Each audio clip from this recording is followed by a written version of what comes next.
What if one moment of kindness changed your entire life forever? Keisha Williams never expected it would happen to her. Joaquin, the massive Hell's Angel, lay trapped under his twisted Harley, blood pooling in the rain around the wreckage. Cars slowed down, took one look at the skull patches and gang colors, then sped away. Too dangerous, too risky.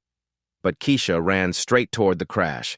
At 19, homeless and living on Richmond's streets, she had nothing but a medical volunteer badge and a heart that wouldn't let her watch someone die. She crawled under the motorcycle, found his pulse, and fought to save his life. "You're going to be okay." She had no idea she'd just rescued Steele Morrison, the billion-dollar shadow king who controlled every judge, politician, and police chief in Richmond. Sometimes helping a stranger becomes the best decision of your life. But Keisha's morning routine wasn't like most teenagers, and today's small choice would set everything in motion. 5:30 a.m. The cardboard beneath her back was soaked from last night's rain. Keisha Williams stretched carefully, checking that her hidden mason jar of savings was still buried under the loose brick. $43. Every penny earned from cleaning, odd jobs, and the occasional under-the-table medical help she provided on the streets. Her shelter sat behind Richmond Medical Center, tucked between two dumpsters where the security cameras couldn't see. Not glamorous, but strategic. Close enough to slip into the hospital's employee bathroom before her volunteer shift. Far enough from the main homeless camps to avoid the drama, the drugs, and the danger. Keisha folded her cardboard carefully. In this neighborhood, even trash had value.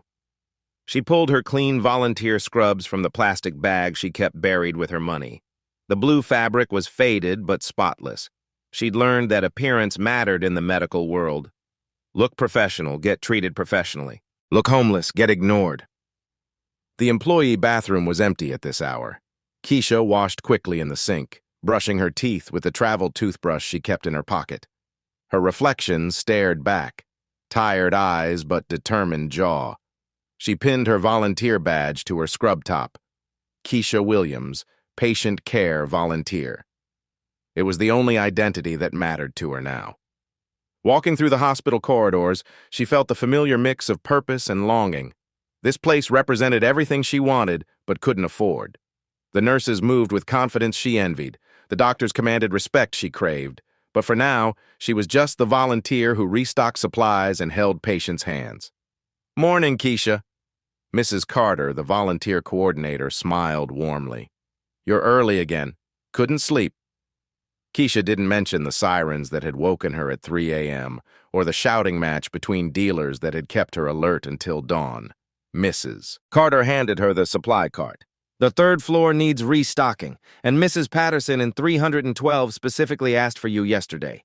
She says you have healing hands." Keisha's chest warmed.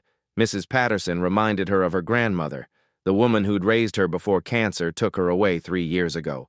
The woman whose medical bills had eaten their savings and left 16-year-old Keisha with nothing but a fierce determination to understand medicine. On the third floor, she moved efficiently through her routine, replacing bandages, organizing medical supplies, checking on patients who couldn't afford private care. Her volunteer work had taught her more about medicine than any textbook.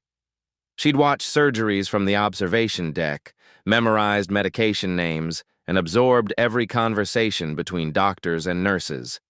In her pocket, she carried a worn first aid certification card. She'd studied it so many times the lamination was cracking. It represented her dream, to become a real medical professional someday, not just someone who restocked supplies, but someone who actually saved lives. "Keisha?" Mrs. Patterson's voice was weak but warm. "Come sit with me, honey." The elderly woman's hand felt paper-thin in Keisha's. Stage 4 lung cancer. No family, no visitors except the volunteer who reminded her of the granddaughter she'd never had. "Tell me about your dreams again," Mrs. Patterson whispered. Keisha glanced around the room, then leaned closer. "I'm going to be a nurse someday. Maybe even a doctor. I'm going to help people who can't help themselves. You already do that, sweetheart. Every day." The words hit deeper than Mrs. Patterson probably realized. Keisha did help people, not just in the hospital but on the streets.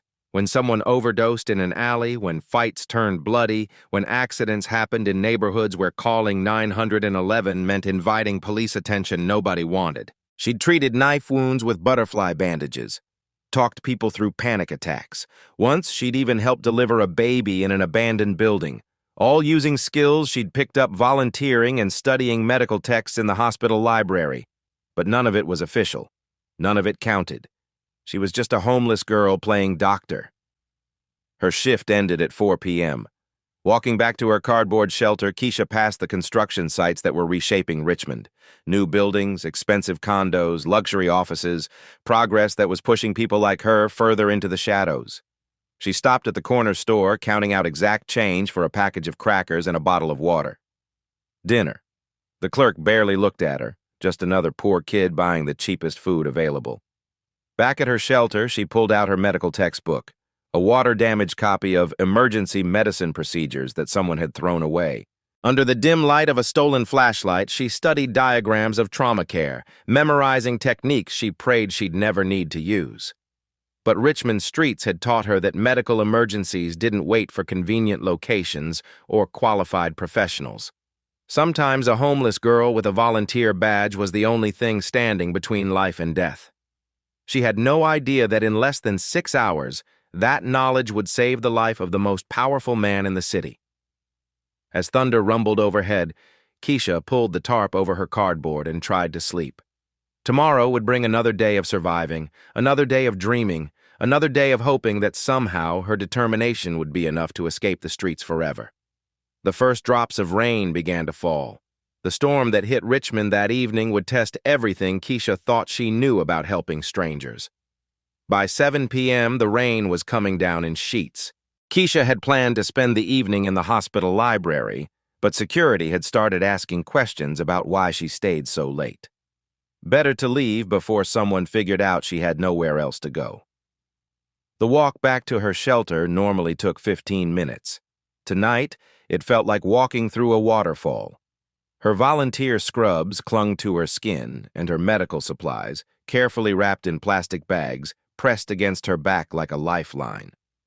The Riverside Overpass offered the only real shelter between the hospital and her cardboard home. Keisha knew the risks. This stretch of highway belonged to the Hells Angels, their territory, their rules. But with lightning splitting the sky and rain turning the streets into rivers, she had no choice. She pressed herself against the concrete pillar, trying to stay invisible. The overpass echoed with the sound of rain and rushing traffic above. Most cars had slowed to a crawl, their headlights cutting through the downpour like weak searchlights. Then she heard them. The deep, unmistakable rumble of Harley-Davidson engines. Even through the storm, the sound made her stomach clench with fear. Keisha had learned to recognize that particular mechanical heartbeat. It meant danger was coming. 3 motorcycles roared past her hiding spot, their riders hunched against the rain. Expensive bikes, custom paint jobs gleaming even in the storm. These weren't weekend warriors or wannabes. These were the real deal. The lead bike was massive, a pristine Harley worth more than most people's houses. Its rider sat tall and confident despite the weather, its leather jacket stretched across broad shoulders. Even at highway speed, Keisha could see the intricate details. Chrome exhaust pipes, custom handlebars, and patches that marked him as someone important in the organization. She watched them disappear into the storm, their taillights fading like red stars. For a moment, she felt relieved. They were gone. She was safe. That's when she heard the sound that would change everything. Screeching brakes, the metallic shriek of the tire against wet asphalt. Then a crash that seemed to shake the entire overpass, the horrible symphony of motorcycle meeting guardrail at 60 miles per hour. Silence. Keisha waited, heart pounding. Maybe she'd imagined it. Maybe they'd driven on. Maybe. The other 2 motorcycles roared back past her, heading toward the crash site. She could hear their engines idling, then revving as they sped away, getting help or running from trouble. Either way, she was alone with whatever had happened up ahead. Keisha knew she should stay hidden. Every survival instinct screamed at her to wait until the storm passed, until the danger cleared, until someone else dealt with whatever was happening on that rain-slicked highway. But then she heard it. Faint, almost lost in the storm, but unmistakable. A groan of pain. Someone was hurt. Someone was alive. Her feet moved before her brain could stop them. Keisha stepped out from the shelter of the overpass and walked toward the crash site, rain immediately soaking through her scrubs. Each step felt like walking toward the edge of a cliff. 50 yards ahead, she could see the wreckage. The massive Harley lay twisted against the guardrail, steam rising from its engine. Chrome and leather scattered across the asphalt. The smell of gasoline mixed with rain creating a chemical cocktail that made her nose burn, and underneath it all, trapped beneath 800 pounds of motorcycle, was the rider. He was huge, easily 6'4", broad shoulders straining against torn leather. Blood streamed from beneath his cracked helmet, mixing with rainwater on the asphalt. Tattoos covered his visible arms, intricate skulls, chains, and symbols that told a story of violence and brotherhood. The Hell's Angels patches on his vest were unmistakable. President, embroidered in gold thread above a rocker that read, Richmond Chapter. This wasn't just any gang member. This was their leader. Keisha's hands shook as she approached. She'd heard stories about Steele Morrison, whispered warnings passed between homeless camps and hospital staff, the man who controlled the drug trade, the enforcer who settled disputes with violence, the president who commanded absolute loyalty from the most dangerous men in the city, and now he was dying in front of her. The gasoline smell was getting stronger. Sparks flickered near the engine. The bike's fuel tank had cracked, creating a spreading pool of flammable liquid that reflected the emergency lights like a mirror. Time was running out. Keisha looked around desperately. No other cars were stopping. No help was coming. The other bikers had disappeared, probably racing to get backup or medical assistance that might arrive too late. She pulled out her phone. No signal. The storm had knocked out the cell towers. It was just her, the rain, and the most dangerous man in Richmond bleeding out on the highway. Keisha dropped her bag and ran toward the wreckage. What happened next would prove that sometimes the smallest person can move the biggest obstacles. Keisha dropped to her knees beside the wreckage, rain immediately soaking through to her skin. The motorcycle had steel pinned from the waist down, its massive frame twisted at an angle that made lifting impossible. "Sir, can you hear me?" No response. Blood pooled beneath his cracked helmet, and his breathing was shallow, labored. Keisha's volunteer training kicked in automatically. Check the airway, check pulse, assess injuries. His pulse was weak but steady. The head wound looked worse than it was. Scalp injuries always bled heavily. But the way his leg was bent beneath the bike made her stomach clench with worry. "Stay with me, okay?" She pulled her medical supplies from their plastic wrapping. Basic first aid kit, emergency bandages, and the knowledge she'd absorbed from months of watching trauma teams work. Not much, but it would have to be enough. The bike was the problem. 800 pounds of steel and chrome pinned against the guardrail with steel trapped underneath. Keisha wrapped her hands around the frame and pulled. Nothing. The machine didn't budge an inch. Think. Think like a medic, not like a scared teenager. Leverage. She needed leverage.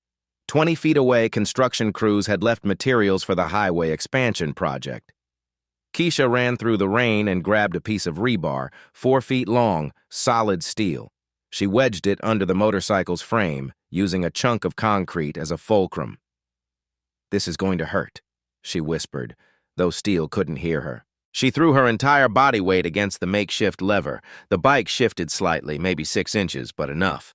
Steele's leg came free, and she could see the damage. Definitely broken, but no bone-piercing skin. He'd live if she could keep him stable. Blood was still flowing from his head wound.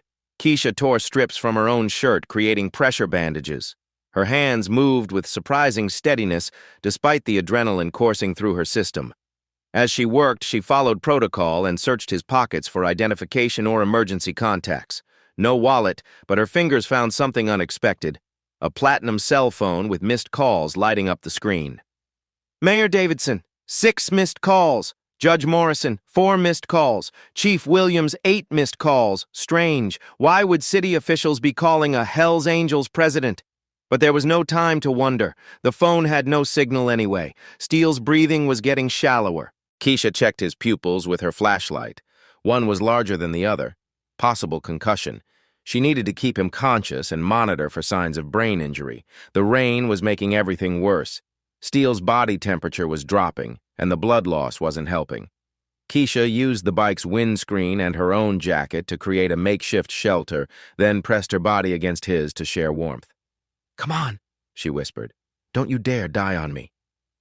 20 minutes passed, then 30. Keisha's clothes were soaked through, her lips blue with cold, but she never stopped monitoring his vitals. She talked to him constantly, checking his responses, adjusting bandages, doing everything she could with limited supplies. Then she heard engines approaching. 2 Harleys roared through the rain, their headlights cutting through the darkness. They pulled up fast, engines still running. 3 men dismounted, leather, chains, and attitudes that radiated violence. The biggest one approached first. Tank top despite the rain, arms covered in tattoos, a scar running from his left eye to his jaw. What the hell happened to Steele? "Motorcycle accident," Keisha called out, not moving from Steele's side. "He's stable but needs immediate medical attention." "Who the hell are you?" The man's voice carried a threat.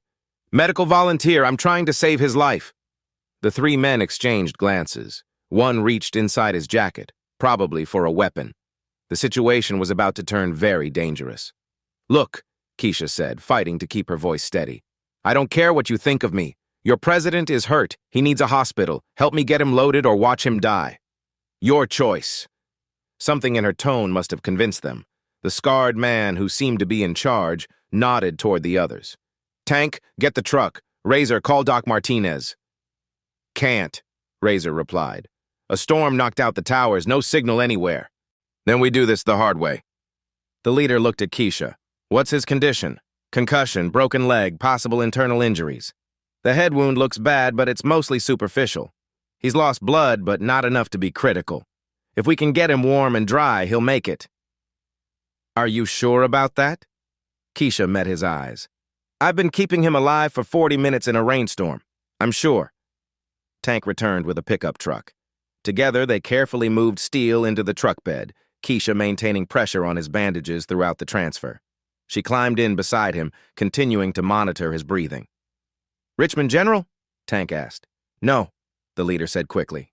"Too many questions. Take him to Doc Martinez's clinic."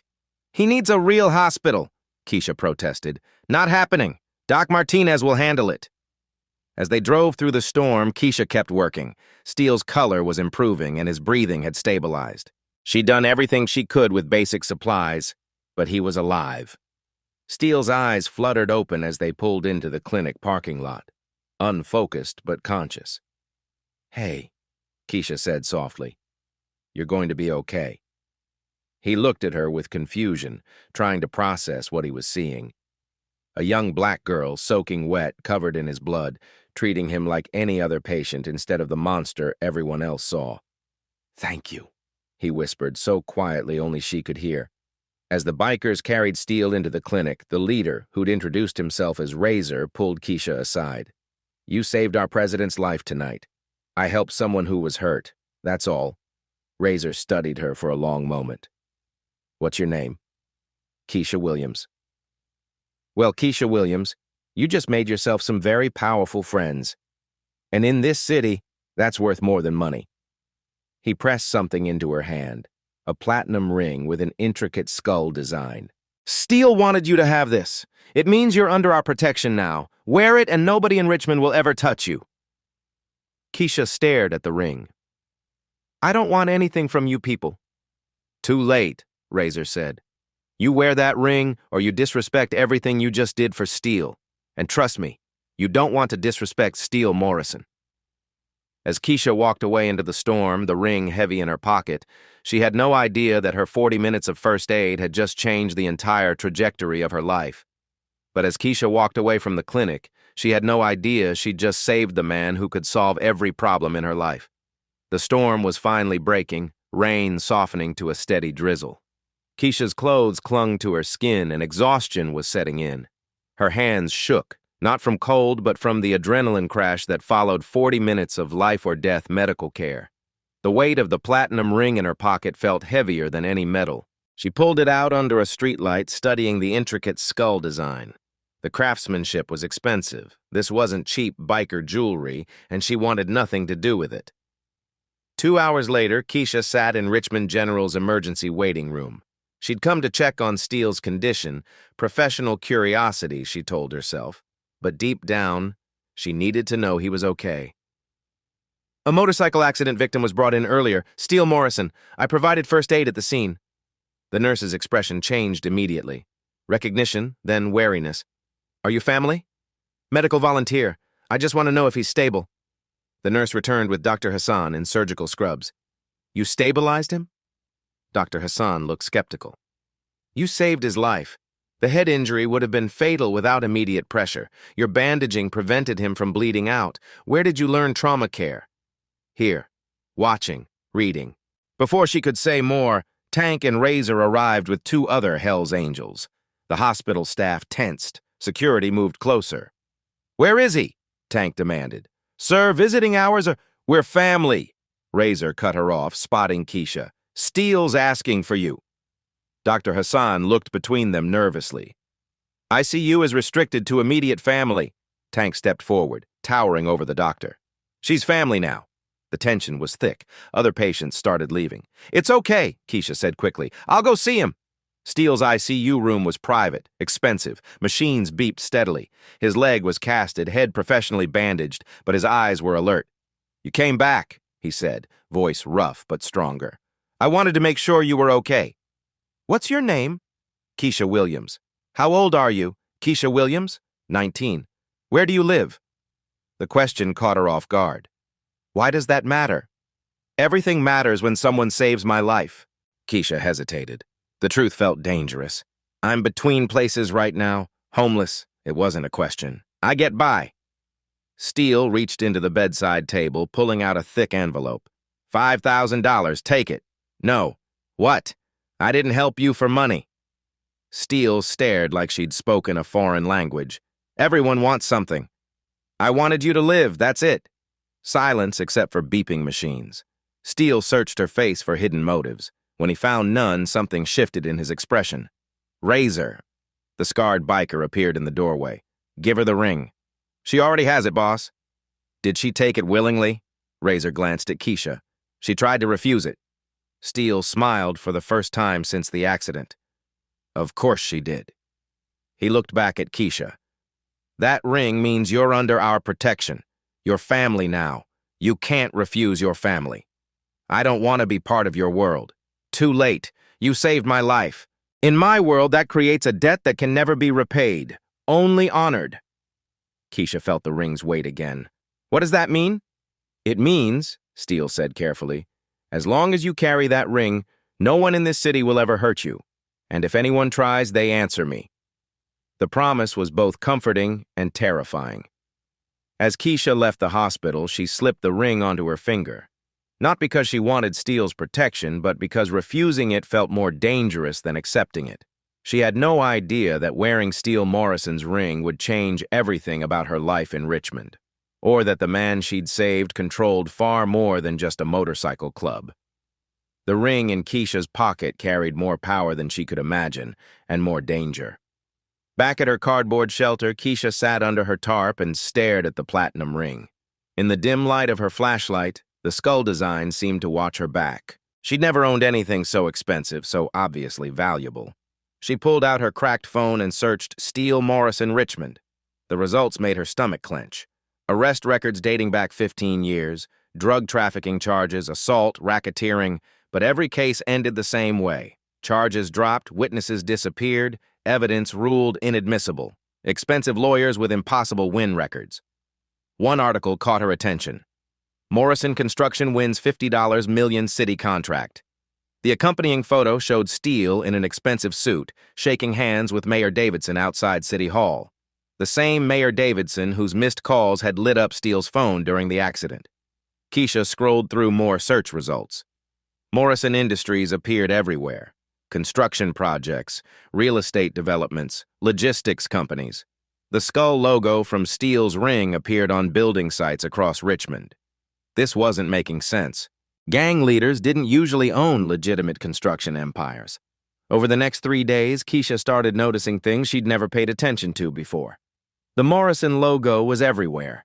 On the new medical center being built next to the hospital, on luxury condos downtown, on the construction barriers around major city projects. But more importantly, she noticed how differently people treated her. Walking to her volunteer shift, the dealers who usually catcalled her now nodded respectfully and looked away. The gang members who controlled her neighborhood's corners stepped aside when she passed. Even the police seemed to avoid eye contact. Word had spread. She was protected now. "Keisha?" Mrs. Carter pulled her aside during her shift. "There was a woman here yesterday asking about you." "What kind of woman?" "Professional. Expensive suit. She said she represented someone who wanted to thank you for helping with a medical emergency." Mrs. Carter handed her a business card. Morrison Industries, Executive Relations. The skull logo gleamed in gold foil. "She left this for you," Mrs. Carter continued, producing an envelope. "Said it was urgent." Inside was a handwritten note on expensive paper. "Mr. Morrison would like to meet when you're ready. The choice is yours, but the offer won't wait forever. Victoria Carter, Executive Assistant." A phone number was written at the bottom in an elegant script. Keisha stared at the note. Steele Morrison wanted to see her again, but this time it wasn't about medical care. This was business. The ring on her finger suddenly felt heavier. That evening, she researched Morrison Industries more thoroughly. The company was worth hundreds of millions, maybe more. They owned hotels, restaurants, construction firms, and logistics companies throughout Virginia. But the strangest part was how clean everything looked on paper. No obvious connection to the Hells Angels. No criminal associations. Just a successful businessman with an impeccable reputation, except for the skull logo that matched the ring she now wore, and the missed calls from city officials during a Hells Angels president's motorcycle accident. Keisha was starting to realize that Steele Morrison was much more than a gang leader, but she had no idea how much more. 2 weeks later, Keisha would discover that Steele Morrison wasn't just a criminal. He was the puppet master behind half of Richmond's economy. The call came during her morning shift at the hospital. Mrs. Carter approached with a worried expression, holding the cordless phone. "Keisha, there's someone on the line for you. Says it's urgent." The voice was professional, female, with the kind of crisp authority that came from expensive education. "Miss Williams, this is Victoria Carter from Morrison Industries. Mr. Morrison is being discharged this afternoon and would like to speak with you." I thought he was still recovering. "He is, but there's been a development that requires immediate attention. A car will pick you up at 3 p.m. Before Keisha could refuse, the line went dead. At exactly 3 o'clock, a black Mercedes pulled up to the hospital's employee entrance. The driver was polite but silent, and the car's interior was more luxurious than anything Keisha had ever experienced. They drove through downtown Richmond, past construction sites bearing the Morrison logo, until they reached the city's business district. The Mercedes stopped in front of a gleaming 40-story tower that dominated the skyline. "Morrison Industries corporate headquarters," the driver announced. Keisha had walked past this building dozens of times without really seeing it. Now, staring up at the glass and steel monument, she realized she was looking at an empire.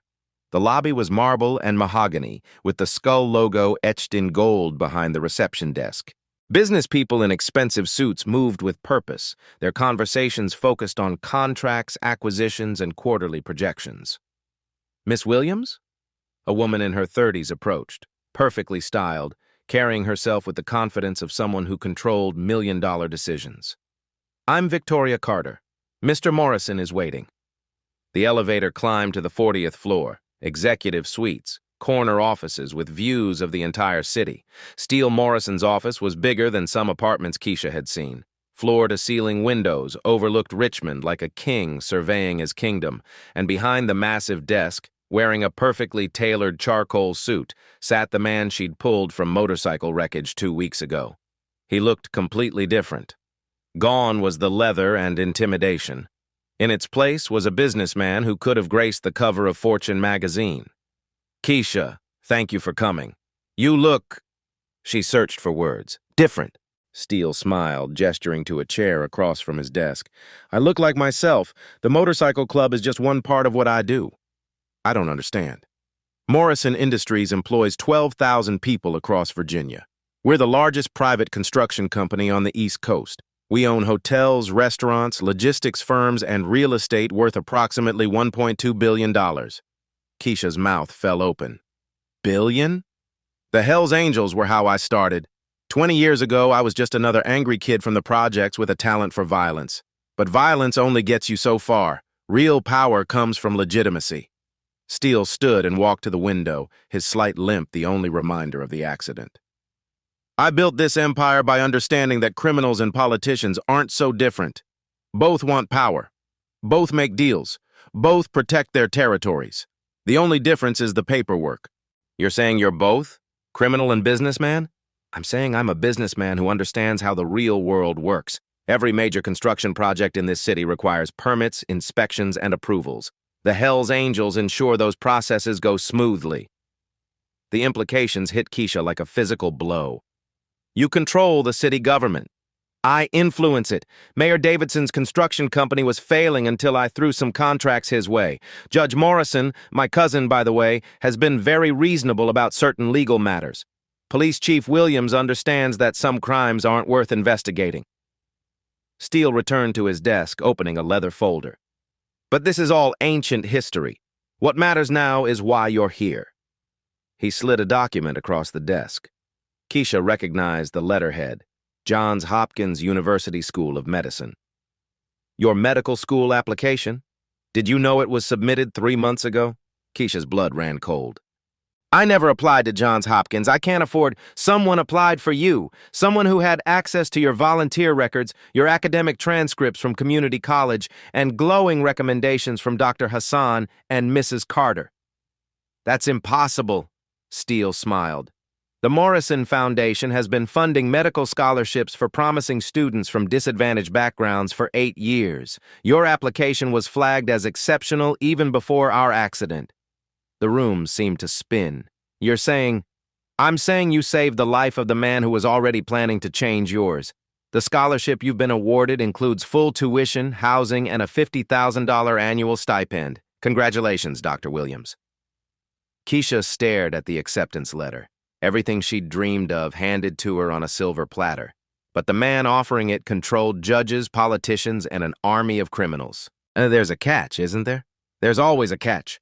The Morrison Foundation provides scholarships to students who understand the value of loyalty. You'll be expected to provide medical services to Foundation affiliates when requested. Discreet medical services. You want me to be your personal doctor.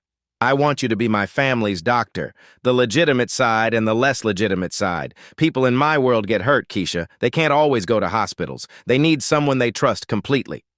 And if I refuse? Steele's expression didn't change, but something cold flickered in his eyes. You walk away with my gratitude and protection. But opportunities like this don't come twice. Keisha looked around the office. At the view of the city Steele controlled, at the acceptance letter that could transform her life, at the man who'd somehow become her unlikely benefactor. She was 19 years old, homeless, and being offered everything she'd ever wanted, by a criminal kingpin who owned half of Richmond. But Steele Morrison's offer would come with a price Keisha never imagined. I need time to think, Keisha said, staring at the Johns Hopkins acceptance letter. Of course. Steele pressed a button on his desk. Victoria will show you something while you consider. Victoria Carter led Keisha through the executive floor, past conference rooms where men in suits discussed million-dollar deals. At the end of the hallway, she opened a door marked private. Inside was a medical facility that rivaled any hospital emergency room. Surgical equipment, monitoring devices, pharmaceutical supplies, everything needed for trauma care. Clean, professional, and completely off the books. This is where you'd work when our people need help, Victoria explained. Full surgical capabilities, but complete privacy. No questions, no records, no government oversight. How many people need this kind of care? More than you'd think. Construction accidents that can't be reported. Business disputes that turn physical. Sometimes our security personnel face situations that require immediate medical attention. Victoria's careful language couldn't hide the truth. Steele's people got shot, stabbed, and beaten regularly. They needed a doctor who wouldn't call the police.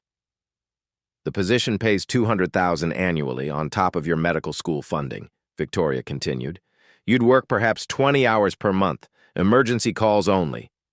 They returned to Steele's office, where he was reviewing contracts with the same focus he'd probably once applied to planning crimes.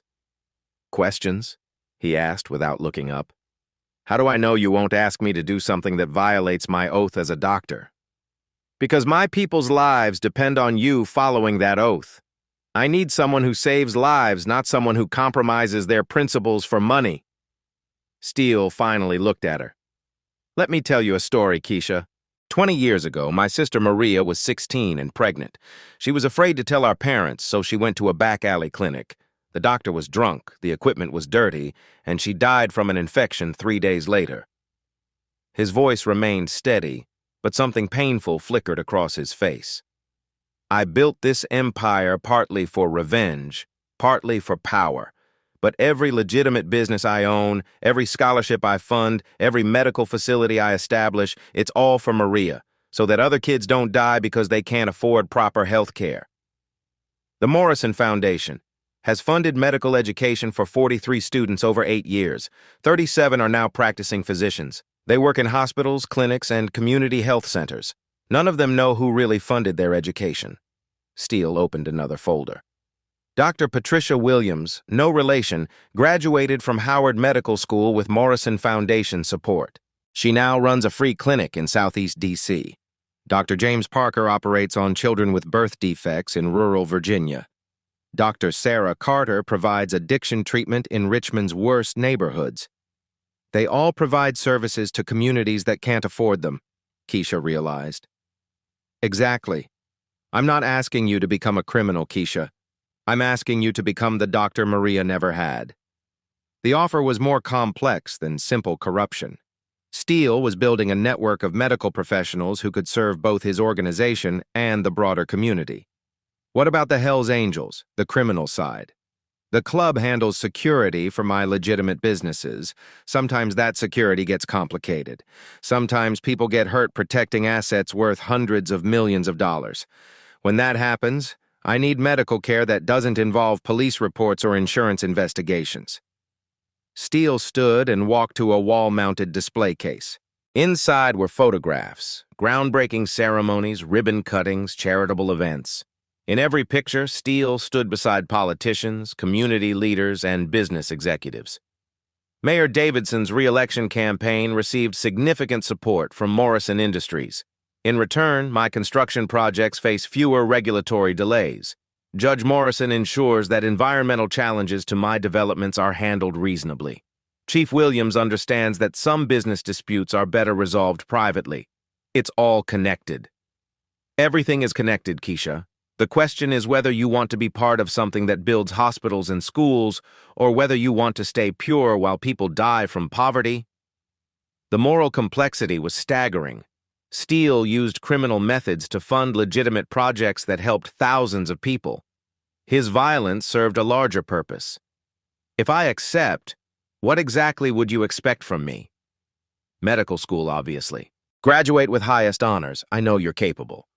During school, you'd handle emergency calls maybe once a month.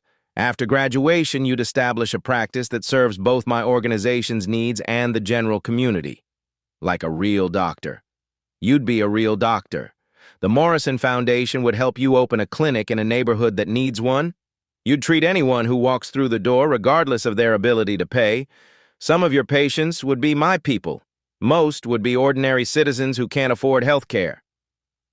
Steele returned to his desk and pulled out a contract. Full scholarship to Johns Hopkins, $200,000 annual salary during school, $500,000 to establish your practice after graduation, complete autonomy over medical decisions. I don't tell you how to treat patients.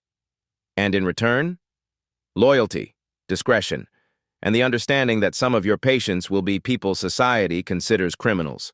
Keisha stared at the contract. Everything she dreamed of was laid out in legal language. Medical school, financial security, the ability to help people who couldn't help themselves.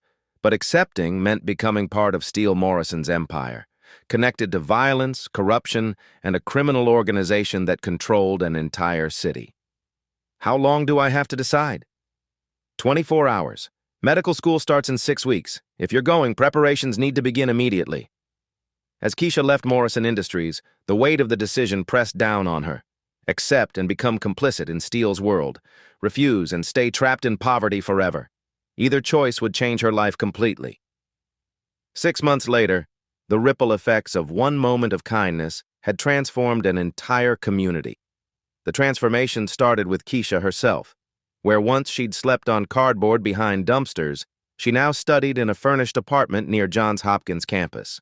The walls were lined with medical textbooks she actually owned instead of library copies. Her desk overlooked Baltimore's harbor, but her heart remained in Richmond. Every weekend, she returned to the city that had shaped her. The Morrison Foundation had arranged for her to shadow Dr. Hassan at Richmond General during breaks, officially as part of her clinical education. Unofficially, she was learning to navigate the complex world Steele had introduced her to. Her first emergency call had come during her second month at Hopkins. A text from Victoria. Medical assistance needed. Warehouse district, discreet.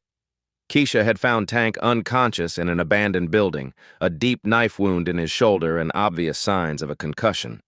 No questions asked, no police reports filed. She'd treated him with the same professionalism she brought to her hospital rotations. "You're good at this," Tank had said as she finished stitching his wound. "Steele was right about you." Word spread quickly through Steele's organization. The homeless girl who'd saved their president was now a real medical student. More importantly, she was one of them, a family who could be trusted with their lives and their secrets. But Keisha's impact reached far beyond the Hells Angels. The Morrison Foundation's Community Health Initiative, which Steele had expanded after their partnership began, was transforming healthcare access throughout Richmond. Free clinics had opened in 3 underserved neighborhoods. Mobile medical units staffed by Morrison-funded doctors provided care to homeless populations. The statistics were remarkable. Emergency room visits for non-critical conditions had dropped 30% in areas served by Morrison clinics. Infant mortality rates in those neighborhoods had fallen to their lowest levels in decades. Dr. Hassan had been recruited to lead the foundation's medical advisory board. "It's unprecedented," he told local news. "Private funding at this scale focused entirely on community health outcomes. Whoever's behind this foundation understands medicine." Keisha watched the interview from her apartment, knowing that whoever was a criminal kingpin who'd learned the value of legitimate power. Her relationship with Steele had evolved into something resembling mentorship. He called monthly to check on her progress, offering advice that was surprisingly insightful. When she struggled with organic chemistry, he'd connected her with a tutor, a Morrison Foundation alumnus now practicing internal medicine in D.C. "How do you know so much about medical education?" she'd asked during one of their conversations. "I make it my business to understand anything I invest in," Steele had replied. "Your success reflects on my judgment." But it was more than business.